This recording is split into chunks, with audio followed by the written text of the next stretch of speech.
Welcome to World of Freedom, episode number 5, where we got my man, mentor, Jamel Gibbs here. Thank you for being here today, Jamel. It's a pleasure, bro. What's up?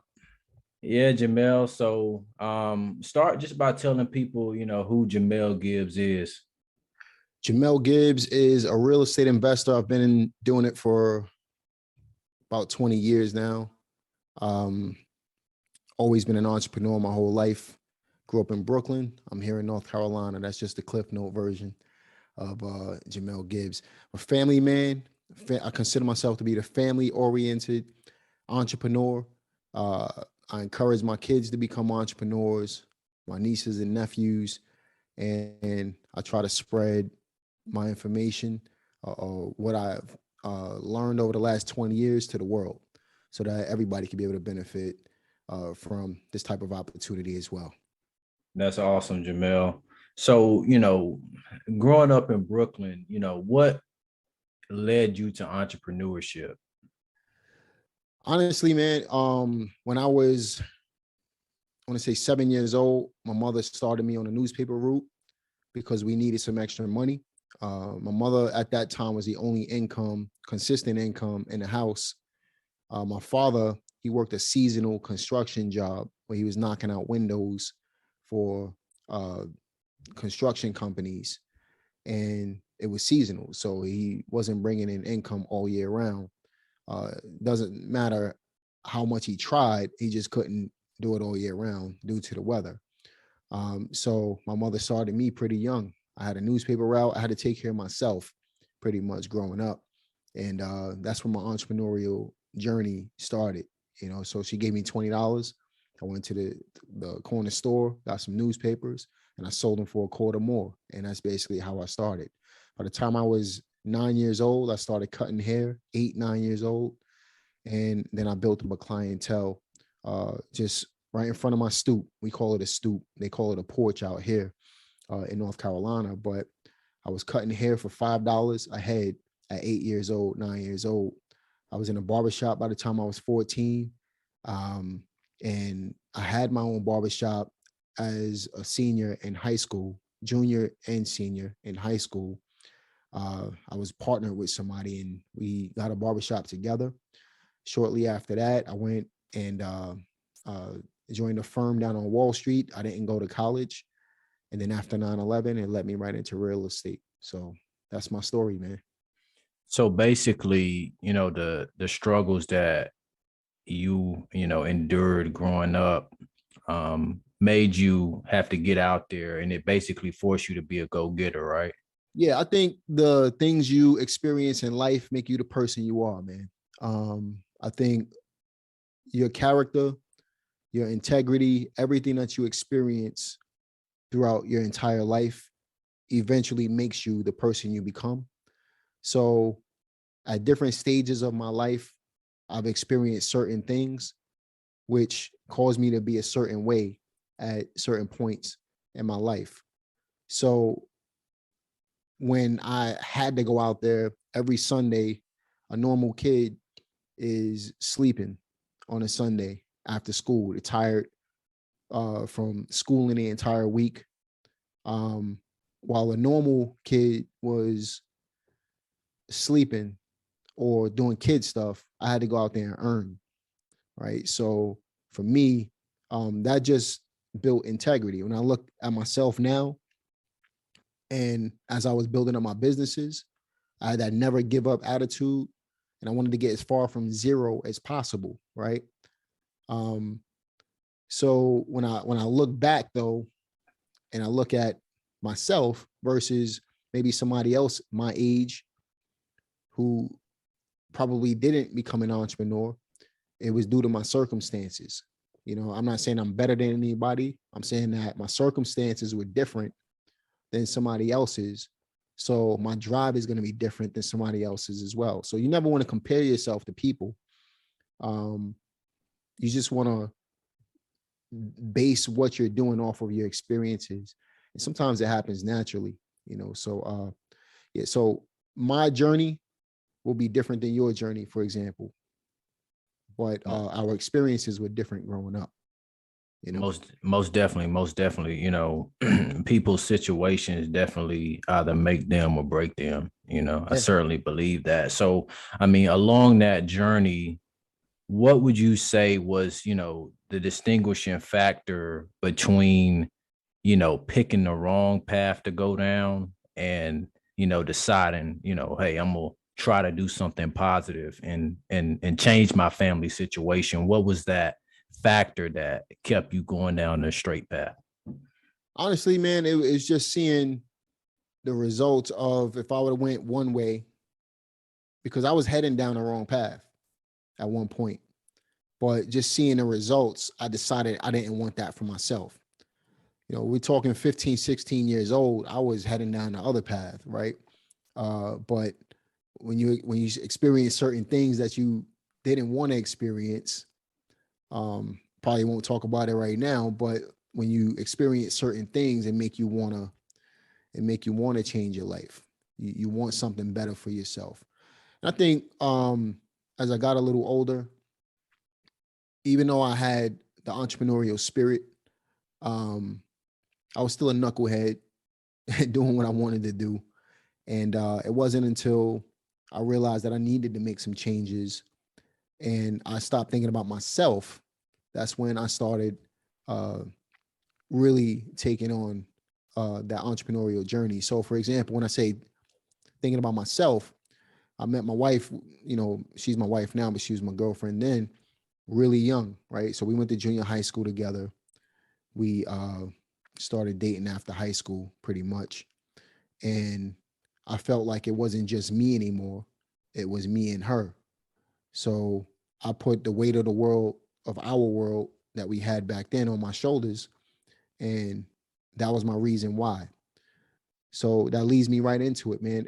You know, at the end of the day, if you have a big enough reason why, it's cliche, right? You got to have a reason why, but really your reason why should not involve you as a person. It needs to involve somebody else, because when you make your reason why about somebody else, then you feel the need to fulfill that reason why, and you'll be surprised what you can accomplish in a relatively short period of time, because you feel like you're responsible for somebody else rather than yourself. So it wasn't until I made my reason why bigger than myself, and I did it subconsciously. I didn't even realize it, and I thought about it years later. It wasn't until then um, that I really started succeeding, and I had some drive. You know what I mean? I've always had drive, always been a hustler, always grinding, but I was grinding without a purpose. When you grind with a purpose, you'd be amazed what you can accomplish, man. Yeah, I completely agree. Like one thing that I've learned, the older that I've gotten was, you know, when you start and you have a vision, you know, with a bigger purpose in mind, you know, having, um, making it about more than just yourself. Right. um it leads, you know, you to work harder, and it just has a bigger impact on the people around you, you know, because just doing something for yourself is, you know, selfish, you know. Yeah, that's exactly what it is. And you know, ironically, not taking action on your business. Most people don't take action on their business is being selfish as well. We could talk about that later in on the podcast. But if you don't take action, you're being selfish as well, right? But I also want you to understand, just to kind of bring this back for a second, your reason why it changes as well. So it started off as just me and my wife. Now we have kids, right? So my purpose changed over time. So you might start off with you got to be flexible, basically. You might start off with a certain reason you're starting up a business, for example, but allow flexibility, because anything can happen in life just like that. You might have to pivot, you might have to make adjustments. And if you make these adjustments, or if you have to pivot, then your purpose is going to pivot as well. So, that's what life is all about, man. It's just about living, and just going with the flow and making adjustments as needed, pretty much. Yeah, most definitely. One thing with myself too, I can say, when I got started specifically in real estate, I've tried a few different business ventures, but specifically in real estate, my family and the people around me, I started noticing how I was just naturally doing things that I was interested in, Mhm. and things that I felt were going to be good for my future, thinking down the road.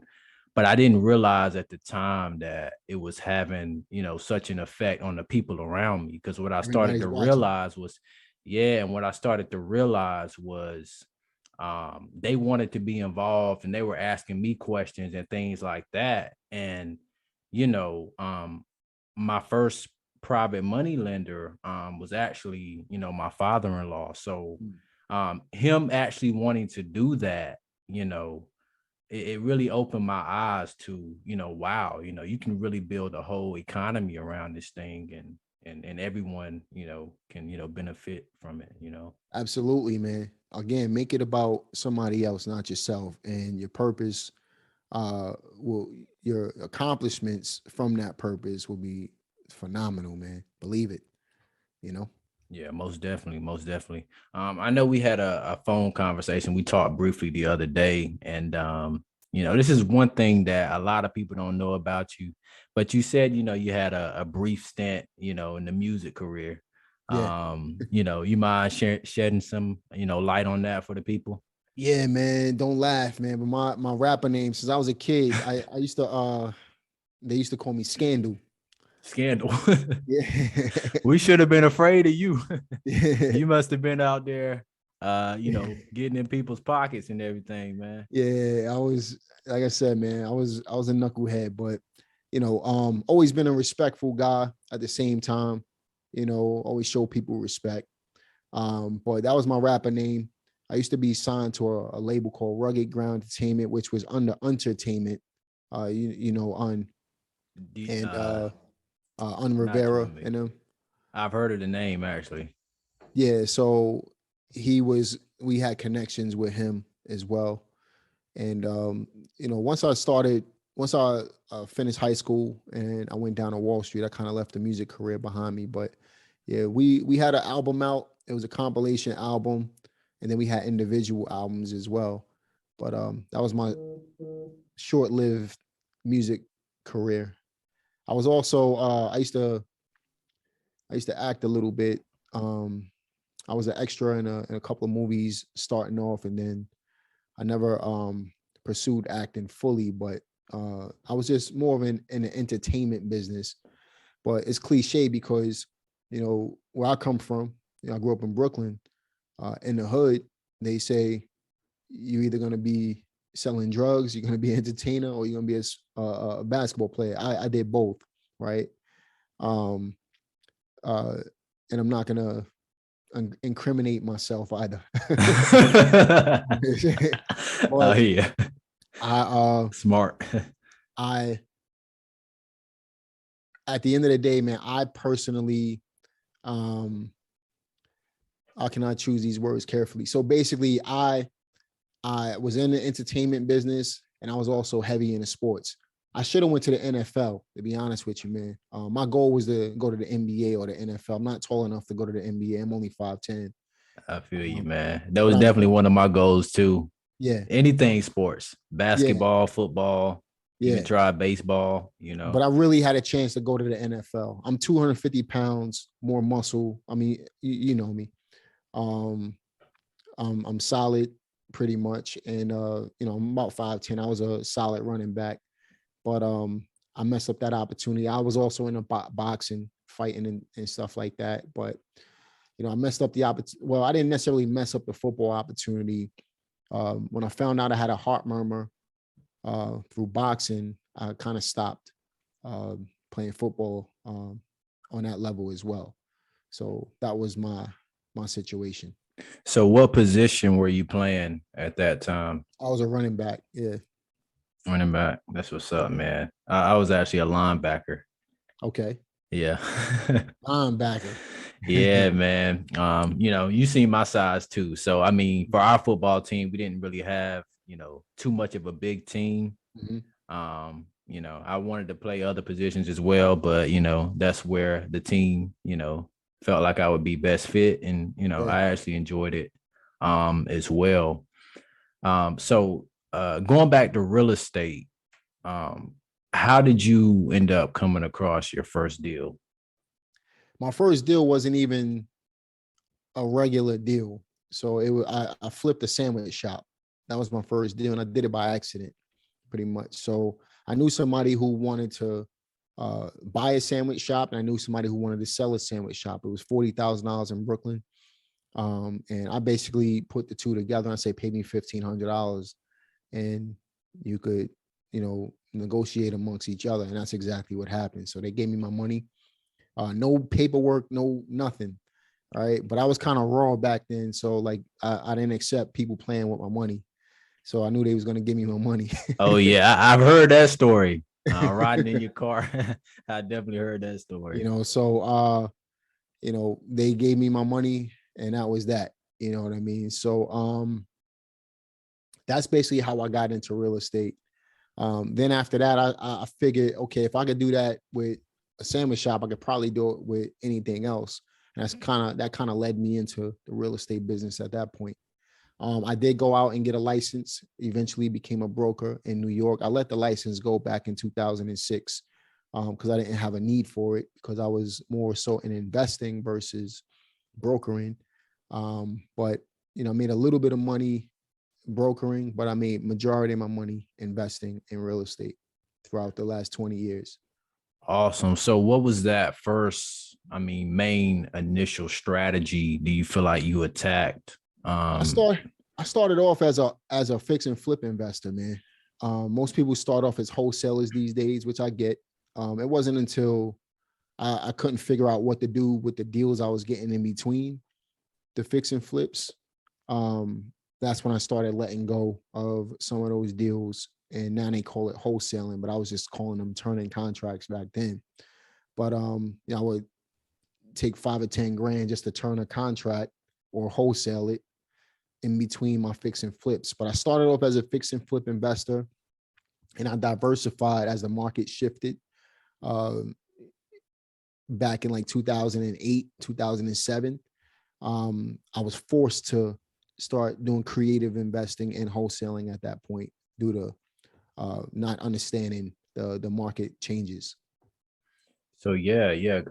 Explain a little deeper, for people, who may not be, as aware of the market at that time, how Oh man. exactly the market turned. Oh, the market was terrible, man. I mean, so you got to think about what was happening, right? You had any and everybody could get a loan, even if they didn't qualify for the loan, right? Um, so you had mortgage fraud that was going on. You had inflated prices, and you had the government pumping a lot of money into the market. When we had that recession, um, you quickly found out that people couldn't afford the loans that they had, so they couldn't pay back the money, and it was causing thousands of people to go bankrupt, right? And then in addition to that, um, it basically ruined the entire economy. So going through something like that, you have a learning experience. I couldn't sell a dog house to a dog, you know. And it was basically because nobody had access to the money. So I had to think outside the box. That's when I started doing lease options. That's when I started doing seller financing and things like that. We're talking 14 years ago, 15 years ago at this point when I started doing that stuff. And it was basically, I had to figure out, my first creative deal was a lease option deal. I had to figure out how to do it. I never even heard of a lease option deal, but I thought of how can we put this together? So it forces you to think creatively, think outside the box to really come up with an end result. And you realize later on you were doing something that other people were doing anyway. You know what I mean? So then I learned the right way to do things, just like turning contracts, wholesaling. Um, Let me try to stick a tenant in this one, lease options. You know what I mean? Yeah. So, going back into lease options, trying to teach yourself a new strategy, how hard was that initially? And then It was, also, did you have a mentor at that time? I didn't have a mentor. I taught myself the real estate business. Um, Steve DiPalantino was probably the closest thing I had to a mentor, but he was basically introducing me to people and saying, he called me lad. He said, lad, you gotta get into wholesaling. You gotta turn these contracts, keep doing that. But I was still kind of doing my own thing. So that's what Steve, he had 120 rentals, and he was basically trying to prevent me from getting involved in rentals because he had headaches with the rentals. I Yeah. didn't agree with that. You know what I mean? Because to me, rentals provide passive income, and it all depends on how you operate your business, right? So that was my experience with Steve. He was definitely the closest thing. He's still a good friend of mine today. He's probably 30, 40 years older than I am. But the whole point is 30 years older than me. But the whole point is, he did take me under his wing and really showed me some of the ropes and introduced me to my first private money lenders and stuff like that.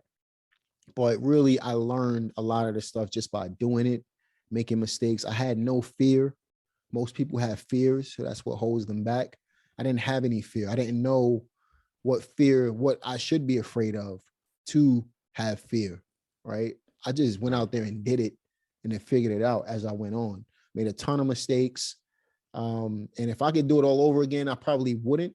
But for somebody else, I probably would have, I would tell somebody to have somebody show you how to do this because you could avoid an easy 3 to 5 years of mistakes and be profitable at that time. You know what I mean? At that point. Yeah, and I can honestly say for myself, when I got started wholesaling, basically I was just watching a bunch of YouTube videos.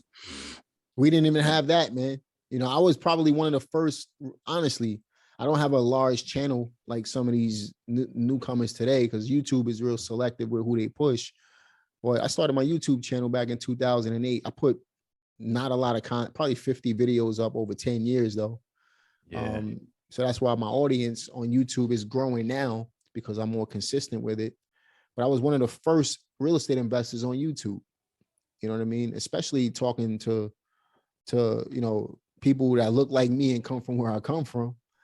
You know, Yeah. one of the first ones. You know what I Yeah. mean? If not the first one. But I don't. That's neither here or there. I'm not trying to take credit for nothing. But the whole point is, that stuff didn't exist. So I literally had to learn on the fly. I had to learn by doing. And to me, that was the best educator for me. Most definitely. And you definitely had an impact on a lot of people. I know speaking for myself, if it wasn't for, people like you putting out content on YouTube and everything like that, it would have been, even harder, to find this information. Sure. So I know like speaking for myself, um, you were one of the first people on YouTube that I found that was, given a lot of game in a lot of different areas in Mm, real estate, not just wholesaling per se. You know what I mean? And you have been consistent in terms of preaching, hey, um, think down the road, in terms of passive income as well. So definitely kudos to you for appreciate that, that, man. most definitely. So going back, to the time, you started, fixing flipping, then, doing the lease options and things like that. Um, Tell the people about, the times that, didn't go so well, when you were, down and had to, rebuild everything. Oh man. So I was really, really successful by the time I was 25. So it took me 4 years to really make some real money in real estate. But, unfortunately, I was young at the same time as well. So this is when I experienced my first real hurdle, right? So everything was going good. I'm making a lot of money. Market change. I didn't see the signs because, this was all new to me. Market shifts and things like that. Market shift and I lose everything, man. I basically went bankrupt because I couldn't keep up with what I had out there. I had multiple flips going on, a lot of money pumped out, and I couldn't sell a house. I didn't have any passive income coming in. And this is part of the reason why I started thinking passively and long term. Everything that I tell people to do or teach or, share an experience with is because I went through something that led me to that conclusion. And I see a better situation because I've experienced something different than most people have experienced. Right. So I was forced. That's why I said I was forced into passive income because I didn't have passive income. All I had was active income, wholesaling and flipping houses. And when the market tanked, guess what? My income tanked. So I was broke. So I made a ton of money. By the time I was 25, by the time I was 27, I was broke. Right. So I had to rebuild and start all over again. And I'm a trooper, man. If I set my heart out to do something, it's going to happen no matter what. Right. I'm going to make it happen or die trying. So that's basically how I experienced my first hurdle. And that's just one hurdle. Another hurdle is trying to advance your business and you're self-employed. You don't have a W-2 job and you're trying to get loans to purchase real estate, right? The banks will give someone with a W-2 job that's making 50 grand a year a loan before they give you a loan, and you're making $1 million a year, but you're self-employed, right? Wow. That doesn't make financial sense to me, right? But that's just the way banks do things. So I had to learn creative real estate investing. So you can see how certain things that happen in my life or throughout my career forced me to position myself differently as time went on. I had to think outside the box to be able to grow my business to where it is today. Most definitely. I know, speaking for myself as well, when I met you, at the master, actually just the real estate event that you and Sawan had in Greensboro, I remember talking with you and, telling you, the same thing about myself, just being out, trying to do everything, yourself and everything like that, Right. and, one of the things that you really, talked to me about at that time was just, it's important to join a network, of people that you can, grow with and learn with. And, if you can, shortcut, I wouldn't say shortcut, for those who listen in a bad way. There is a shortcut though. The shortcut is hiring somebody who's been through the experiences to, well, I don't like the word hire when it comes to coaches, because what you're doing is you're buying their time. They don't have to sell their time to you. Right. But have somebody show you how to do it. And after you know what you're doing and you want to take your business to another level, join a network of people, a mastermind or something like that, so that you're surrounded with a bunch of people that are looking to grow their businesses and provide you feedback on yours. So if you see 10 people that are growing their businesses, or if you surround yourself in a room, they say you're equivalent to the closest 5 people you hang out with, right? If you're in a room full of people who's making $100 million a year, what do you think is going to happen? You're going to eventually get there. So that's the whole point when it comes to masterminds, right? And the way to get there is to sit and conversate and network with people like that. Surround yourself with people like that so that you can advance where you're going, right? So that's the importance of surrounding yourself with people that think like you, went through the same struggles like you, but they've made it, and now they can share their knowledge with you as well. The one-on-one coach is so that you can get to that level to be able to be in those types of rooms. That's what that's all about. And that's where you are right now, right? You're in those rooms now.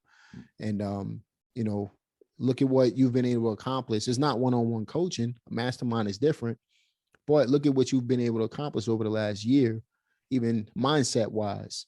Yeah. You just think differently based off of a small investment you made into yourself. You know what I mean? Most definitely. I mean, outside of, being exposed to new strategies, it's that, ability to be able to, send Jamel a text or, Right. send Sawan a text,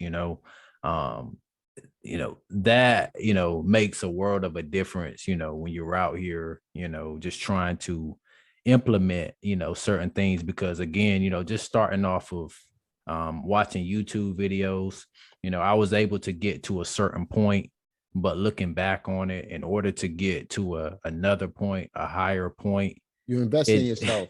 it takes investments, Yeah. even people like yourself that are at a higher point in their careers, right? Even you guys still invest. I spend tons of money every year, man. Believe me. And then you get to surround yourself again with people like Sawan, right? So Sawan is a master networker on a local level, right? You could call up Sawan and say, hey, do you know such and such? Can you link me up with this person? He's gonna be able to do it, right? Me, I'm a master networker on a national level where I have connections outside of my local market, right? So when you put the two together and we're all in the same room, you're gonna benefit, regardless. You know what I mean? And that's the benefit of being in those rooms. That's the benefit of investing into yourself. That's the benefit of positioning yourself to be able to catapult your career as quickly as possible, based off of who you know. You ever heard the saying, it's not what you know, it's who you know, based off of who you know, and based off of building relationships with those people. You know what I mean? Most definitely, most definitely. So for anybody who's, listening to this podcast, if you're a small business owner, definitely don't be afraid to, seek help. Don't be afraid to invest. You may, look at it like, hey, I have this coming in, but hey, take a small investment. And once you plant that seed, it'll, come back to you tenfold. Think about it like this too, man. How much money people spend to go to college? Man, people spend thousands of dollars. Some people, Right.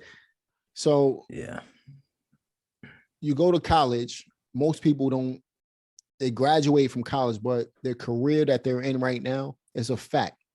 The money they spent to go to college is not even paying for itself. They're doing something completely different.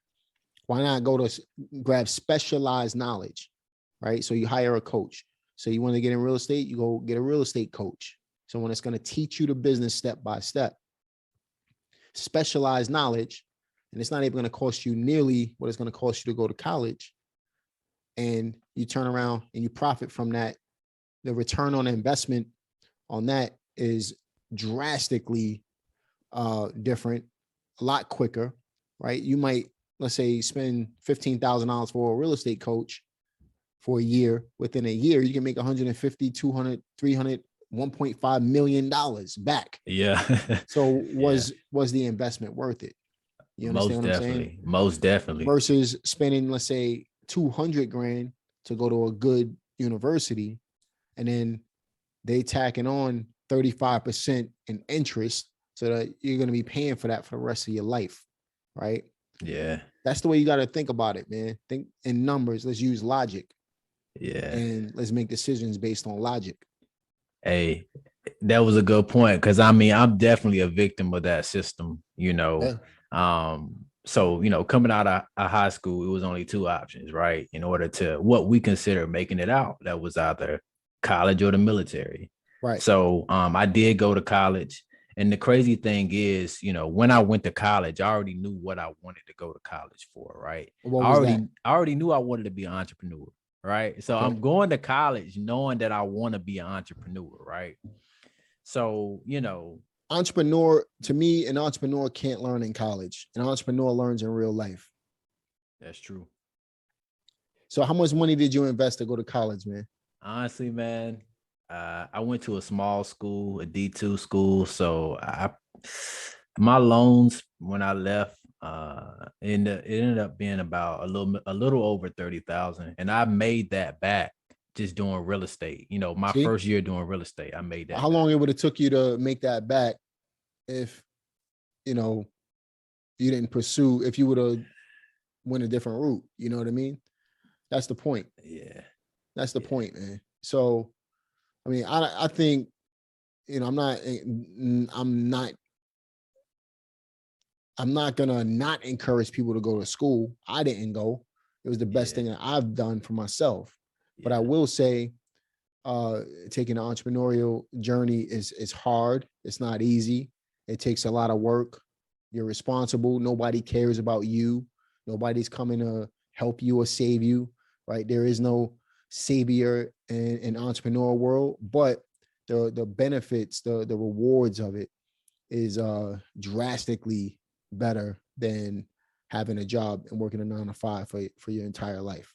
Oh yeah, definitely. Definitely. And for anybody that's listening to this as well, I'm not denouncing college. Yeah, Me and Jamel can only speak on, our exactly. experiences, but I mean it definitely exposed me to that whole system, Yeah, because just being out here and just getting started in real estate, through wholesaling, because I didn't have the money to, go ahead and do the buy and holds and right. everything else, right? Just being exposed, to real estate, starting out, in that strategy, it just really showed me, that the hands-on marketing, right? So it's like you said, it's things that you can't learn in school. You actually have to get out here, you got to fall down and just learn from your mistakes, Experience is the best teacher, man. Experience is the best teacher by Yeah, by far, right? And I've learned that over the years, just through my experiences, just through the things I've been in the trenches. That's how I learned. You can't teach this stuff in school. That's like, um, give you an example. A doctor, right? If you have a doctor that's practicing, right, their right. craft for 20 years, right? And then you got a doctor that's just getting started. Who do you want to cut you? You want the doctor that's been doing it for 20 years in the trenches, or do you want to take the doctor that's just getting started? Let's look at it like this as well. Do you want a doctor? Let's say two doctors been in the business for 20 years. Do you want the doctor that's practicing, or do you want the doctor that's been retired for 5 years and he's just getting back into the game? Definitely You want know, the doctor that's practicing. you want the doctor that's practicing. Doing is gonna continually provide experience. Experience provides results. So, that's kind of the way you got to look at business, man. You got to look at it in such a way that if you make a mistake, that's fine. What are you gonna do now? Are you gonna give up or are you gonna keep going? Right? Do you learn from your mistakes or do you allow the same mistake to keep happening? Right? But the only way to make mistakes is to get out there and do. The only way to get a result is to get out there and make the mistakes. Right? You're Fail right. forward. They call it failing forward. Fail Most forward. definitely. Don't fail Most definitely. backwards. Most definitely. And even times I know along my journey, being an entrepreneur, and even, stepping out, taking faith, and becoming a full-time entrepreneur. I know, there's been a lot of times where, you know, you've had to just learn from those mistakes, Yep. because like you said, there's nobody there to save you, Yep. so you have to, take away, the things that you didn't get right, and also, lean on other people and their experience as well. Yeah. And you know what else too, man? The way to alleviate a lot of the pain that comes from being an entrepreneur is to have a clear vision on what you want, right? Because I tell this story all the time, right? You could get into a car and you could start the car and start driving, but if you don't have that destination, a vision of where you want to go, you're going to end up in the same place. But if you know where you're going, then you eventually going to get there. And of course, along the journey, you're going to hit some potholes, have some backed up traffic. You're going to have some hurdles. What do most people do when they have hurdles in real life? They, especially in business, they usually back up, right? They Most want to definitely. they want to stop. But in a car, you keep going. You find another way because you know that I have this destination to get to, right? So if you Right. have a clear vision of where you want your business to go, and then you understand that there's going to be some roadblocks along the way, you're eventually going to get there. You just need to keep pushing through. Most definitely. Most definitely. And even the so-called blocks, excuse me, are, opportunities to learn. Yeah, yeah, exactly, man. So like you might be driving in a car and you never been down street number one, but there's a roadblock there. So you have to figure out another way. You learn a different direction to be able to get to the same destination. You know what I mean? It's the same. Look, man, you can relate entrepreneurship to life in general, but at the end of the day, it's all about never giving up and just pushing through. That's it. Most definitely. Which also brings me back to a point that you made earlier. So, even in those lowest times, right? When you were down at broke, right? So tell the people step by step how you got yourself back up and you turned it around.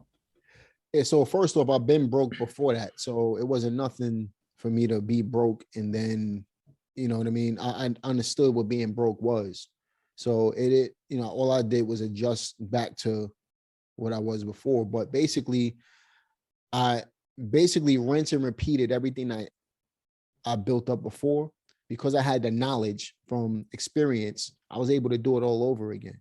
Right. So what gets deals? Marketing. If your phone is not ringing, you're not in business. So I needed to first and foremost make the phone ring.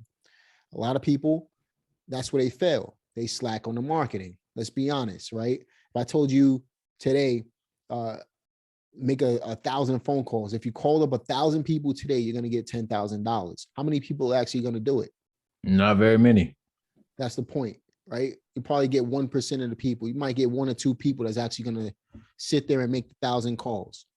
Right. Interesting fact. I was watching a show on YouTube, and everybody had a chance to get, I think it was like $250,000. Right. All they had to do is keep their hand on a certain object for as long as possible. The last person to have their hand on whatever the object was, I can't remember what it was. They won the 250,000. You know how many people gave up? Just about all of them, I'm sure. Except the one person. Right. The whole point is most people won't stick it out. Most people, any little roadblock they face, they're not going to do it. Most people won't do the work. They're sold the idea of real estate being easy. They're sold the idea of fast money. I'm going to make money in 30 days. But in reality, most people are not going to make money in 30 days. Most people are not going to get rich overnight. It's going to take a lot of work. It's going to make you want to quit. It's going to break you. But are you a gladiator? Are you going to stay in the game? Are you going to keep going? Are you just going to give up? Right. Oh yeah, most definitely. That's what most people will give up. But the ones who win, those are the ones that reap the benefits of the reward. Right. So again, I could tell the average person right now, you need to make 1,000 phone calls a day. I'm not saying that that's what you have to do, but I'm just giving you an example. You need to make 1,000 phone calls a day, right? It's going to take, you need to be on the phone for 10 hours a day. How many people are actually going to do it? Not many. Or you need to have a marketing budget in order to get your phone ringing. The whole point is you got to get the phone ringing. If your phone is not ringing, you're not in business. So that was step number 1. Get your phone ringing, right? Right. Market. Know who you're targeting and then market to them.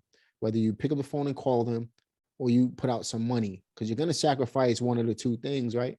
Right. You're going to sacrifice either time or money. If you don't have a lot of money, you got to put in the time. If you have some money, you could sacrifice the money and trade off the time.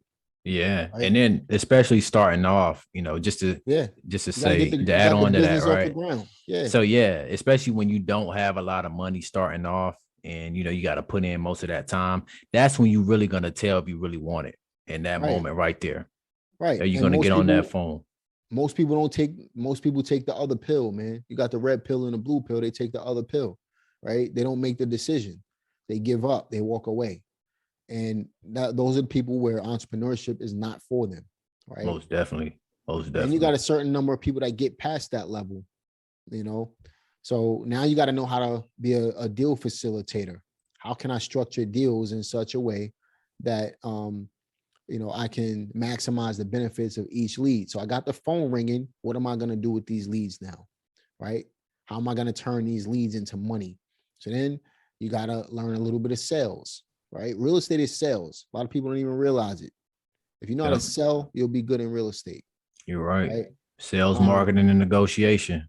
that's all it is, man. That's all it is. I don't care if you're buying and selling real estate through fix and flip. I don't care if you're wholesaling. I don't care if you're buying and holding and renting properties. You're selling yourself or selling your opportunities to people, right?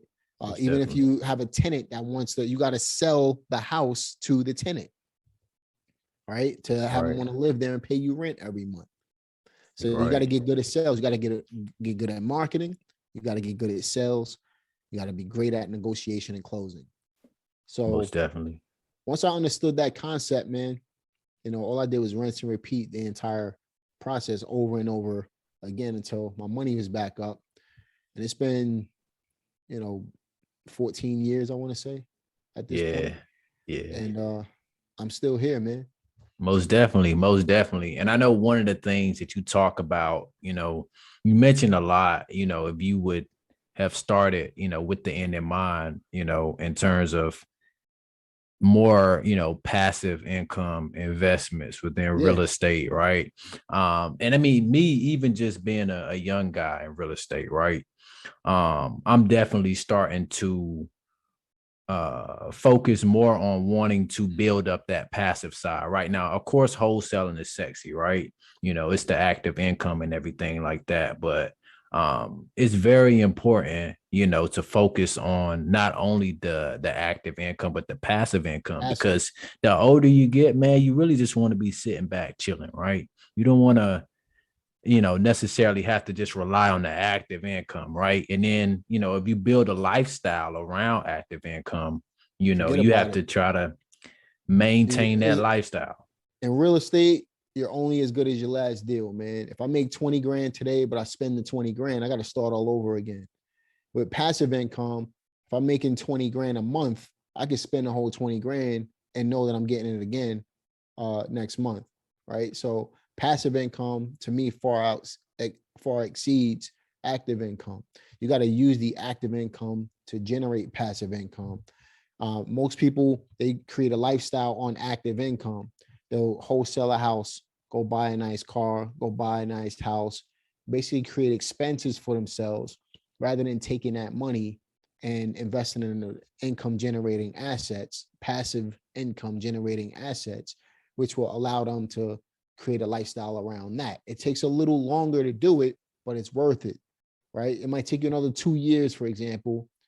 You might want to retire in 3, so you work 5 to build up your passive assets to be able to support your lifestyle. Then you can spend as much money as you want, right? But most people don't do that. They see a check and they got shiny object syndrome by this object and that object over there. And because of that, they end up working their entire life, man. And then most people don't save money either. Oh yeah. It's funny, man. I just put up a video on YouTube how I went from broke to millionaire today. And honestly, man, I'm basically providing a simple game plan on how to do it. How many people are actually gonna do it though? Yeah. Yeah, You you're know, right. You're right. Yeah. Shout out to you, man. I actually watched that video today as well. A how'd you lot like of it? I really liked it, man. A lot of things that I can definitely take and build on, from that. Appreciate that, man. Yeah, most definitely. It's a lot of factors that go into this, right? Yep. I know one thing that you dove into, which was actually your second point on that video, was building business credit as well. you Yep. know, so Because that's then something. you're using leverage at that point, right? Most people don't like. I didn't inherit money. I had to earn money, right? And if you use the money you have access to be able to create more money, that's called leverage. You're using the bank's money, business credit, same thing, to make more money rather than you having to save up. Nobody is going to save up $1 million, Most right? definitely. Or very few people can save up $1 million. Or if you do it, it's going to take you a lifetime to be able to do it. But you can leverage your way up to $1 million to be able to. So, for example, let's say I wanted to save up $1 million, but you had 20 grand, which will make you 50,000 for every time you invest the 20. It'll take you 20 flips, which you can get done in 24 months to be able to get the $1 million in cash up. If I'm sitting there trying to save 200 a month or even $1,000 a month to $1 million, it's going to take me 50 years. Yeah. So one, you use leverage. One, I don't. And using that as an example, I'm just saying. Yeah. Yeah. Person that's trying to save, first of all, you'll never hit the $1 million value because inflation is going to kill all your gains, right? Yeah. So $1 million, I think it's $1 million 10 years ago is equivalent to $1.8 million today. That's crazy, man. You Yeah. can't save your way to $1 million, but what you can do is compound interest your way there. You can leverage your way there. And there's ways of making $1 million in 24 months versus 24 years. You know, you just gotta know how to play the game. That's all it is. Be smart with your money. Don't spend your money on depreciating assets like clothes and Louis Vuitton and stuff like that. If you're gonna buy it, at least use your passive income investments to be able to pay for that stuff. Most definitely. Most definitely. And you know, investing in itself is a universal principle, right? So, what you put in is what you're going to get back, Yeah. and that's one thing, anybody, who's watching this, I know there's a lot of new entrepreneurs that, may be listening and watching this, but what you put in is, again, what you're going to get out, right? So nothing just grows. You have to, put time in it. You have to put money in it. And in the end, you'll get the results that you're expecting. I was talking to somebody earlier today, and I was trying to explain the concept of money to him. When you look at somebody that's truly wealthy, right? I'm gonna use two rappers as an example, right? And I'm not throwing shots at any rapper at anything like that, but I just want to give you an example. So you got one rapper that looks rich and one rapper that is truly wealthy. So you got, who's the wealthiest rapper you know? I would say Jay-Z. Jay-Z, wealthiest rapper you know. How does Jay-Z dress? He dressed definitely at this point in his career, very business professional, business casual. Or you'll see him with some sweatpants on and a t-shirt, right? Yeah. That's the whole point. But then you look at somebody like who's a rapper that you consider to be flashy and rich? A$AP Rocky. You consider him to be flashy? Yeah. I don't know a lot about him. So let's just say you got the rapper that's flashy, right? But how much money do they have? I can tell you it's probably not Jay-Z money. I can tell you that's my point, right? You got one rapper that looks rich, and then you got a rapper that is rich, right? So you don't want to look rich. Would you rather look rich or be rich? Would you not even rich? I don't even like the word rich. I don't even like the word rich. I like the word wealthy, because rich means somebody's paying you. Wealth means it's generating money on it. You have true passive income generating, and nobody pays you. Yeah, that's definitely a mind-boggling concept right there. I mean, hey, we can go even deeper into that. I mean, even just looking on social media today, that says so much about our society, right? There's a lot of people looking rich. A lot of people that look rich, but they ain't got no money. Yeah. You know what I mean? Versus somebody who doesn't show anything, but they got all the money that person says that they have. So if you notice, I'm not patting myself on the back by any means, but I don't really show much of anything, right? Yeah.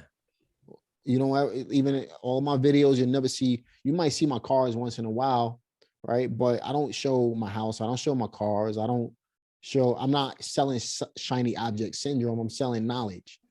Yeah.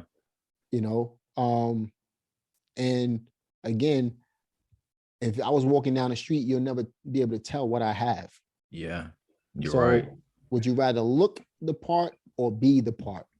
That's what you have to ask yourself. You're right. And just touching on, what you just said, that's a great thing, because if you're just showing people the shiny objects and things like that, you're just programming their minds. Now, it's okay to want to have those things, right? Course. But if we're talking about really changing people's lives and generations, speaking bigger than just themselves, it's important to really talk about the true knowledge and give them wisdom on how they can really, do those things and not just chasing money and chasing objects. That's right.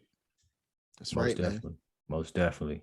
So yeah. So, Jamel, what would you say, your long-term goals are? At this point, you're very successful in real estate. You have a family and things like that. So, I mean, what would you say at this point, you're looking to, still achieve and what lies ahead? At this point in my life, man, I'm 40. I'm about to be 41 this year. Um, Honestly, man, I'm positioning for my grandkids at this point. You know what I mean? I'm always, and then when I position for them, I'm gonna be positioning for my great grandkids if I get a chance to see them. But I'm always thinking 10, 15, 20 years ahead, how I can have an impact on my family then. So for me, I'm a family oriented entrepreneur for a reason. Everything I do is for my family. How can I position my family, set them up right? And then how can I teach them how to take care of other people as well? It's not about keeping all the money for yourself. How can you take care of other people as well? So my way of contributing back to people is through information. I'd rather teach somebody how to fish than to give them the fish. If I needed to give them the fish, that's fine, but I'd rather show you how to get the money. You know what I mean? So to me, that's my way of contributing back to the community, giving back to people. And I do donate money and stuff like that as well. But the whole point is, um, right now, I'm always thinking 20 years ahead. So what's life going to be like when I'm 50 or 60, right? And how is it going to affect my grandkids? That's what my current situation is. Oh yeah, most definitely. That's definitely, big boy goals and big boy moves, shall I say, Um, so yeah, again, kudos to you on that. Appreciate it. So yeah, most definitely, most definitely. So, you know, how would you evaluate this current real estate market? Um, I think it's a great market. I think most investors who never experienced anything like this may struggle, but honestly, look, I know one investor here who just wholesaled 10 houses in the last 2 days. You know what I mean? It's all perspective at the end of the day. Um, if you're focusing on market deals, you're going to have a hard time. So you create your opportunities by focusing on off market deals, right? I don't think the real estate market is affecting me at all, because I know how to get deals. If you don't know how to get deals, if you're not willing to spend the money on marketing, as we've already discussed, then you're not going to do any business, right? Yeah. But if you know how to get the deals, I just told you how to do it. Focus on off market deals, focus on distress, right? If you do these things, then a real estate market is not going to affect you at all. Most definitely. Most definitely. So yeah, anybody who's listening to this, again, if you're looking to get started in real estate, take heed to the message, Jamel just gave you. So yeah. What would you say, your current marketing strategies, that you guys focus on? What would you say working or is working best for you guys at this current time?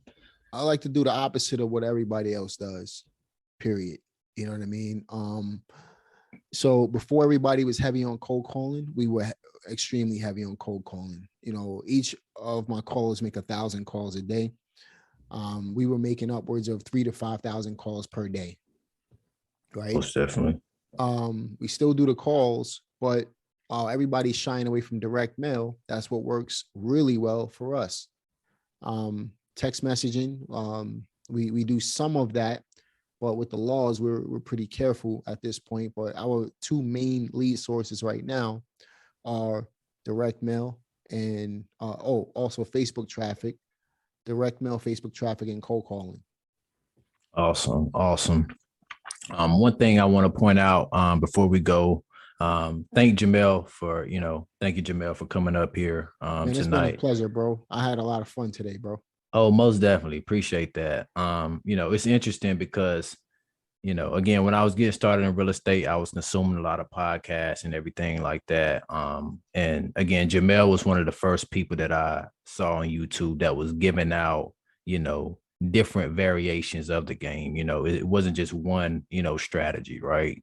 And it was a lot that I took, and I actually applied it to my business, right?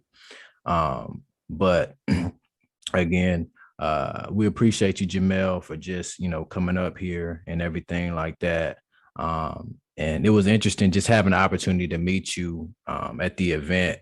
And I met you, because Sawan was actually on your podcast, right? So I heard Sawan, and then I actually started following Sawan on social media.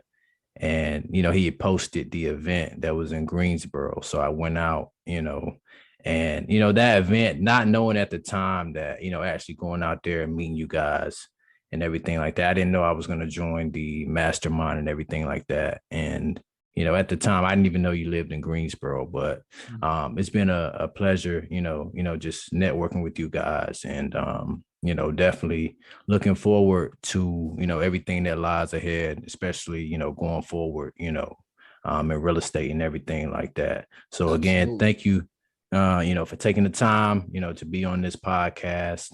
And before you go, also, Jamel, just let everybody know, where they can find you on social media. Just go to youtube.com/Jamel Gibbs. I provide a ton of content, multiple videos every week. I'm not looking to sell anybody anything. If you want to buy, that's entirely up to you. But I'm looking to provide you with the information you need to get from where you are to where you want to go. Most definitely. He definitely got the information. Check out his courses as well. Yeah. So Word of Freedom, episode number 5, signing out. Jamel Gibbs. Peace.